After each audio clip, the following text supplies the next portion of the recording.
Break के बाद रुक करेंगे मध्य प्रदेश बुलेटिन की ओर, जिसमें बात होगी शाजापुर की, जहां बसंत पंचमी और नेताजी जयंती पर हुआ शिशु मंदिर का भव्य ऐतिहासिक पथ संचलन। आगे बात करेंगे उमरिया की, जहां पनपथा में मना आनंद उत्सव, ग्रामीणों ने हर्ष और उल्लास के साथ मनाया कार्यक्रम। ऐसी तमाम खबरों पर विस्तार से करेंगे चर्चा। नौगांव नगर के स्टेडियम के पास शुक्रवार दोपहर लगभग 3 बजे अधिवक्ता चंद्रशेखर मिश्रा ने अपने घर में जीवन समाप्त कर लिया। जानकारी के अनुसार चंद्रशेखर मिश्रा पिछले कुछ महीनों से स्वास्थ्य संबंधी परेशानियों से जूझ रहे थे। पेट की बीमारी के कारण उन्हें मानसिक तनाव था और वे पिछले लगभग 2 महीनों से तहसील एवं अन्य न्यायालयों में उपस्थित नहीं हो पा रहे थे। परिजन और परिचित मौके पर पहुंचे। चंद्रशेखर मिश्रा को नगर में सरल स्वभाव और पेशेवर व्यक्ति के रूप में जाना जाता था। उनके निधन की खबर फैलते ही अधिवक्ता संघ और नगर में शोक का माहौल बन गया है। उनकी पत्नी शासकीय शिक्षक हैं, उनका एक पुत्र मुंबई में कार्यरत है और एक पुत्री की शादी लगभग 3 वर्ष पूर्व हुई थी, जो वर्तमान में सूरत में रहती है। छतरपुर से सीनू संवाददाता कुलदीप सक्सेना की रिपोर्ट। धार सरदारपुर तहसील के ग्राम कुमारिया खेड़ी में स्थित अति प्राचीन श्री देव नारायण भेरू जी मंदिर में आज श्री देव नारायण जयंती का महापर्व मनाया जाएगा। मंदिर में श्री देव नारायण भगवान, माता साडू और बाबा काल भैरव की प्रतिमाएं विराजमान हैं। बताया जाता है कि बाबा काल भैरव की मूर्ति साक्षात धरती से प्रकट हुई थी, जिसके बाद इस स्थान पर मंदिर का निर्माण किया गया। दूर दूर से भक्त दर्शन और आशीर्वाद के लिए यहाँ आते हैं। यहाँ भविष्यवाणी भी की जाती है, जिसमें 6 माह पूर्व की घटनाओं, बारिश, फसल की बुआई, बीमारी और फसलों के भाव की जानकारी दी जाती है। भक्तों का कहना है कि इन भविष्यवाणियों का 50% तक सत्य साबित होता है। मंदिर की एक विशेष परंपरा यह भी है कि जिन घरों में लंबे समय से संतान नहीं होती, वे महिलाएं माता साडू की गोद भराई के लिए आती हैं और आशीर्वाद प्राप्त करती हैं। ऐसा माना जाता है कि 6 माह या 1 वर्ष के भीतर उनकी मन्नत पूरी होती है। राजस्थान, गुजरात और आसपास के क्षेत्रों से भी महिलाएं यहां अपनी मन्नत पूरी करने आती हैं। धार से सीनू संवाददाता कृष्णा कुमावत की रिपोर्ट। नरसिंह वाटिका इंदौर में मिस, मिसेज और टीन फैशन रनवे शो का भव्य आयोजन किया गया। इस शो के आयोजक अभिषेक मालवीय ने बताया कि इस मंच के माध्यम से फैशन मॉडल्स, मेकअप आर्टिस्ट और डिजाइनर्स को अपनी प्रतिभा दिखाने का अवसर मिला। कार्यक्रम में एथनिक से लेकर वेस्टर्न वेयर तक विभिन्न राउंड्स प्रस्तुत किए गए, जिन्हें दर्शकों ने खूब सराहा। शो की जज संतोष सोनू उदावत ने बताया कि भविष्य में भी इस तरह के प्लेटफॉर्म कलाकारों और मॉडलों के लिए उपलब्ध कराए जाते रहेंगे। शो में सेलिब्रिटी गेस्ट, प्रसिद्ध राजस्थानी कलाकार किरण गोस्वामी सहित कई विशिष्ट अतिथि उपस्थित रहे। कार्यक्रम के दौरान ब्यूटी पेजेंट का भी आयोजन किया गया, जिसमें नीता जोशी विजेता बनी और खिताब अपने नाम किया। क्या कहना चाहिए? सबसे पहले तो मैं थैंक यू करना चाहूँगी इंदौर का। इंदौर हमारी बहुत अच्छी सिटी है और यहाँ से बहुत टैलेंट है इंदौर के अंदर, आज मैंने देखा है। और स्पेशली अक्षय जी से कहना चाहूँगी, उस टैलेंट को ये बाहर लेकर आए हैं, तो वो बहुत अच्छी बात है। और बस यही चाहती हूँ कि अपने इंदौर का टैलेंट आगे बॉलीवुड तक भी पहुँचे। और मैं किरण गोस्वामी, मैं इंदौर से ही बिलोंग करती हूँ और आज मैं Rajasthani songs, album, hit songs मैंने कर चुके हैं और शॉर्ट्स मूवी और आने वाले टाइम पे टीवी सीरियल्स में भी नजर आऊँगी। आपका नाम? किरण गोस्वामी।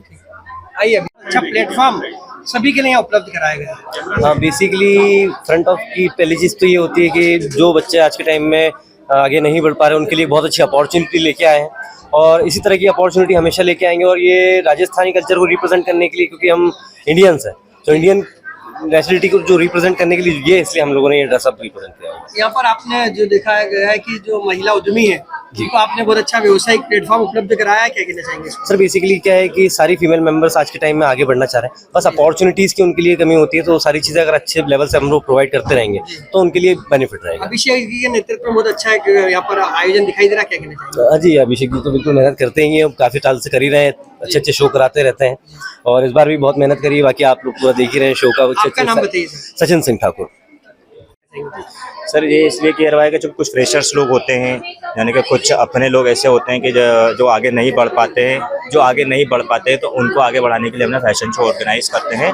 और दूसरा ये कि जो प्लेटफॉर्म अपन किसी के लिए सेट करते हैं, तो हम वो प्लेटफॉर्म धीरे धीरे सबके लिए सेट करते हैं, तो इस चीज़ के हम लोग आयोजन करवाते हैं। अभी देखा जा रहा है कि शादी का सीजन भी है, साथ में चल ही रहा है, और यहाँ पर बहुत अच्छा क्राउड जो है वो सेलिंग उनको मिल रहा है, क्या कहना चाहेंगे इसको? अब सर वो तो क्या है कि इसके बारे में तो कुछ बोल नहीं पाऊंगा, बस ये है कि जो सपोर्ट लोगों का लगता है ना, कि मेरे कुछ भाई लोग भी हैं जैसे कि सचिन सर, राहुल सर, जी। भैया भी हैं, तो इन लोगों के सपोर्ट से ही मेरा सब चीज़ हो पा रहा है। आपका नाम बताइए। अभिषेक मालवीय हैं। शाही अंदाज में फैशन शो प्रस्तुत किया, क्या कहना चाहेंगे? इसके लिए सर ज़्यादा नहीं बोलूँगा, जैसे कि इंडियन कल्चर के उस पर रखा है। जैसे कि अभी एक और राउंड अभी मैं करवा रहा हूँ, 26 जनवरी को रिप्रेजेंट करवा रहा हूँ मैं अभी मॉडल्स के थ्रू, देन ज़्यादा। आपका नाम? मेला भी यहाँ पर मतलब एक फैशन शो दिखाई दे रहा है, जिसमें हमने देखा राजस्थानी बहुत बढ़िया यहाँ पर फैशन शो पर लोगों ने, क्या कहना चाहिए? सर ये एक परफॉर्मेंस है जो मिस और मिसेस कैटेगरी में, टीन कैटेगरी में मिसेस एमपी के साथ क्राउनिंग की जाएगी। ये नरसिंह वाटिका में आज हुआ है। यहाँ तिरंगा भी बहुत अच्छा प्रेजेंट किया था। जो 26 जनवरी हमारा गणतंत्र दिवस है वो आने वाला है, उसके रिगार्डिंग भी एक वॉक हुआ है, फिर एक डेनिम राउंड पे वॉक हुआ है। फिर आपने देखा जैसे अभी के एक फारंगी जो डिज़ाइनर है हमारे, उनकी एक वॉक हुई है, वो हमारी हेरिटेज पर थी, अपने इतिहास और उसके अकॉर्डिंग राजस्थानी पोशाक में हुआ है। उसके बाद हम छोटा सा हमारा गेस्ट का परिचय कराना चाहते हैं। किरण गोस्वामी जी आई हुई हैं जो राजस्थान की बहुत अच्छी एक्टर हैं। उसके बाद किरण जी आई हुई है और काफ़ी सारी क्राउन अचीवर हमारे जूरी कॉन्टेस्ट में है, और यहाँ से हम चाहते हैं कि बहुत अच्छी जो आर्टिस्ट है वो क्राउन लेकर जाए। इतना अच्छा जो आयोजन है, इसके ऑर्गेनाइजर कौन है?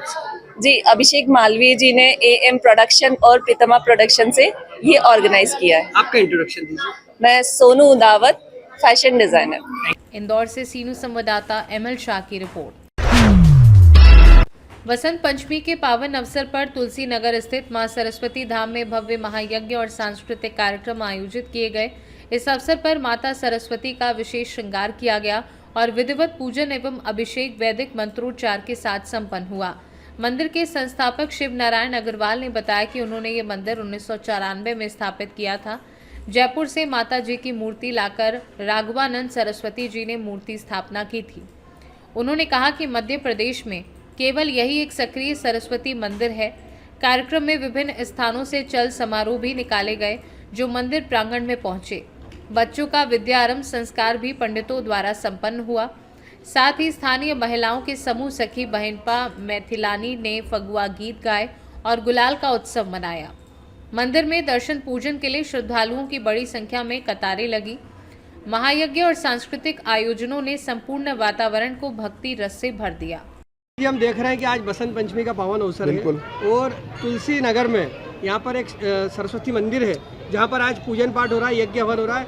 बताया जा रहा है कि 1994 में आपके माध्यम से स्थापना हुई थी, क्या कहना चाहेंगे? हाँ, हमारे माध्यम से स्थापना हुई थी। जयपुर से मूर्ति लाए थे जी। और राघवानंद जी सरस्वती जी ने 5 दिन के 11 दिन का अभिषेक करके स्थापना करी थी विधिवत। बड़ी संख्या में भक्तों की आस्था, और अब सिर्फ सरस्वती नगर नहीं, पूरे इंदौर से यहाँ लोग आते हैं, क्या कहना एक चाहेंगे? ही सरस्वती मंदिर है मध्य प्रदेश में ही जी। है, बाकी एक धार का है जो बंद पड़ा है। जी हाँ, यहाँ बस भक्तों की बड़ी आस्था है, माता का आशीर्वाद भी मिलता है सबको, क्या कहना चाहेंगे? बिल्कुल सबको मिलेगा। भावना यही है कि सबको अच्छा से अच्छा आशीर्वाद मिले। किस तरह आपके मन में आया कि मंदिर की स्थापना करना चाहिए? ये हमने माँ सरस्वती गृह निर्माण सहकारी संस्था थी, इसके माध्यम से हमने प्लाट काटे थे। एडवोकेट कॉलोनी वालों को प्लाट दिए थे 300, उनके माध्यम से फिर ये हुआ कि हमको सरस्वती जी की स्थापना करना है। साल भर में क्या क्या आयोजन होते हैं मंदिर में? भंडारे होते हैं, दो नवरात्र के 2 भंडारे होते हैं। एक विशाल बगीचा यहाँ आसपास दिखाई दे रहा, बहुत खूबसूरत बगीचा भी बना वो हुआ है। बगीचा ही बना था लेकिन अभी कमजोर हो गया पानी की व्यवस्था के। जी जी, हो ये जाएगा। जो तुलसी नगर है ये एक बहुत पास कॉलोनी कही जाती है, क्या कहना चाहेंगे इसको लेकर? आपके माध्यम से इस कॉलोनी की स्थापना हुई थी। बिल्कुल। आपका परिचय दे दीजिए। शिव नारायण अग्रवाल, पूर्व अध्यक्ष हूँ। इंदौर से सीनू संवाददाता राकेश रायकवार की रिपोर्ट। काला पीपल में सरस्वती विद्या मंदिर उच्चतर माध्यमिक विद्यालय में बसंत पंचमी और आज़ाद हिंद फौज के संस्थापक नेताजी सुभाष चंद्र बोस की जयंती के पावन अवसर पर शैक्षणिक, सांस्कृतिक और राष्ट्रभक्ति से ओतप्रोत कार्यक्रमों का भव्य आयोजन किया गया। कार्यक्रम की शुरुआत विद्यालय परिसर में मां सरस्वती की सामूहिक आराधना, चारों वेदों के पूजन के साथ हुई। कार्यक्रम का मुख्य आकर्षण सरस्वती कॉलोनी से प्रारंभ होने वाला भव्य और ऐतिहासिक पथ संचलन रहा, जो नगर के प्रमुख मार्गों से होकर कर्मचारी कॉलोनी स्थित शिवाजी परिसर में संपन्न हुआ। विशेष रूप से छोटे विद्यार्थियों द्वारा नेताजी सुभाष चंद्र बोस का व्यक्तित्व धारण कर प्रस्तुत की गई ऐतिहासिक झांकी ने सभी को भाव विभोर कर दिया। इसके अलावा भारत की वीरांगनाओं, समाजसेवी हेल्परों और विभिन्न देवी देवताओं के स्वरूप में सजे बच्चों ने अनुशासन और उत्साह के साथ भाग लिया। पथ संचलन के दौरान नगरवासियों ने पुष्प वर्षा कर विद्यार्थियों का उत्साहवर्धन किया, जिससे पूरा माहौल राष्ट्रभक्ति, ज्ञान और सांस्कृतिक गौरव से ओतप्रोत दिखाई दिया। शाहजहांपुर से सीनू संवाददाता महेश मेवाड़ा की रिपोर्ट। कोतवाली थाना पुलिस की कार्यप्रणाली पर सवाल उठने लगे हैं। पटवारी कॉलोनी के रहने वाले निशांत सिंह के घर दिसंबर 2025 में चोर ने सोने चांदी के जेवरात और 80,000 रुपए नकद चोरी कर लिए थे। ये वारदात सीसीटीवी कैमरे में कैद हो गई थी। फरियादी निशांत सिंह और आसपास के पड़ोसियों ने चोर की पहचान कर पुलिस को आरोपी के घर तक ले गए। पुलिस ने केवल चोर का वीडियो रिकॉर्ड किया, लेकिन उसे गिरफ्तार नहीं किया। निशांत सिंह ने पुलिस की इस कार्यवाही पर सवाल उठाते हुए पुलिस अधीक्षक और चंबल आईजी को शिकायत दी। फरियादी का आरोप है कि 2 पुलिसकर्मी दिलीप शर्मा और अजरुद्दीन खान ने चोर से मिलीभगत की और उन्हें गाली गलौज की। उन्होंने आरोपियों के खिलाफ कार्यवाही और चोरी की रकम की वसूली की मांग की है। हालांकि पुलिस ने 1 महीने पहले आरोपी को पकड़ा था, लेकिन मौके से ही छोड़ दिया। निशांत सिंह ने पुलिस अधीक्षक को आवेदन देकर मामले में उचित कार्यवाही की मांग की है कि हमारे अपने 30/12 को रात को चोरी हुई है ये, और हमने ये पूरी, हमें सुबह जैसे पता चला वहाँ पे हम आ गए। हमने पुलिस को, यहाँ पे आए ये लोग पुलिस वाले भी, और जैसे इनने हमसे पूछा, जो हमने वहाँ पे जाके FIR करवा दी। यहाँ पे हमारे आने के पहले ये पुलिस आई है, यहाँ पे पुलिस ने देखा है। उसके बाद में फिर हमने वहाँ पे FIR करवा दी। FIR करवाने के बाद में फुटेज देखे, हमारे कैमरे लग रहे हैं, कैमरे लगे हैं तो उसमें इनने अपनी चिप भी, वो जो बनाते हैं, ये जो कार्ड बनाते हैं, तो वो इसमें से कैमरों में से वो भी ले लिया। उसके बाद में आरोपी की पहचान भी होगी। इनने खुद भी कर ली और हमने भी कर ली और लोगों ने भी कर ली, मोहल्ले के ने। तो जब तो ये कह रहे थे कि हम 1-2 दिन के अंदर ही इसको हमने पहचान लिया है, पर्दाफाश कर देंगे। उसके बाद में अभी तक ये इन लोगों ने कोई कार्रवाई नहीं करी, इसलिए हमें इनके मिलीभगत होने की संभावना लग रही है पुलिस की। अब हमारी ये कोई सुन नहीं रहे, 2 महीने चोरी हो गए। श्योपुर से सीनू संवाददाता जितेंद्र की रिपोर्ट। खबर उज्जैन से है, जहां कार्तिक मेला ग्राउंड पर गणतंत्र दिवस की फुल ड्रेस रिहर्सल की गई। पहली बार कार्तिक ग्राउंड पर गणतंत्र दिवस समारोह आयोजित किया गया, जिसमें प्रमुख रूप से मुख्यमंत्री डॉक्टर मोहन यादव तिरंगा झंडा फहराया जाएगा। इस समारोह में आमजन भी बढ़ चढ़कर भाग लेंगे। उज्जैन से सीनू संवाददाता राजेश जैन की रिपोर्ट। उमरिया जिले के ग्राम पंचायत पनपथा में आनंद उत्सव का आयोजन बड़े ही हर्षोल्लास और सद्भावना के साथ किया गया। इस कार्यक्रम में हजारों ग्रामवासी उपस्थित रहे और पूरे दिन मनोरंजन और सामुदायिक भाईचारे का अनुभव किया। आयोजन का मुख्य स्थल शासकीय हाई स्कूल का प्रांगण था, जहां ग्रामवासियों ने उत्साहपूर्वक भाग लिया। कार्यक्रम का उद्देश्य ग्रामीण जीवन में खुशियों और सामुदायिक भावना को बढ़ावा देना बताया गया। कार्यक्रम की शुरुआत सांस्कृतिक प्रस्तुतियों से हुई। आनंद उत्सव के मुख्य अतिथि सरपंच मूलचंद जायसवाल रहे। उन्होंने अपने संबोधन में इस तरह के आयोजनों को ग्रामीण समाज में एकता, विकास और खुशियों के लिए आवश्यक बताया। कार्यक्रम के अंत में विजेताओं को पुरस्कार देकर सम्मानित किया गया। इस तरह आनंद उत्सव का एक कार्यक्रम सफलतापूर्वक संपन्न हुआ और ग्रामवासियों के लिए दिन यादगार बन गया। उमरिया से सीनू संवाददाता योगेंद्र महोबिया की रिपोर्ट। मध्य प्रदेश बुलेटिन में फिलहाल के लिए इतना ही। बने रहिए सी न्यूज़ भारत के साथ। हर खबर आपके साथ, आपके हाथ।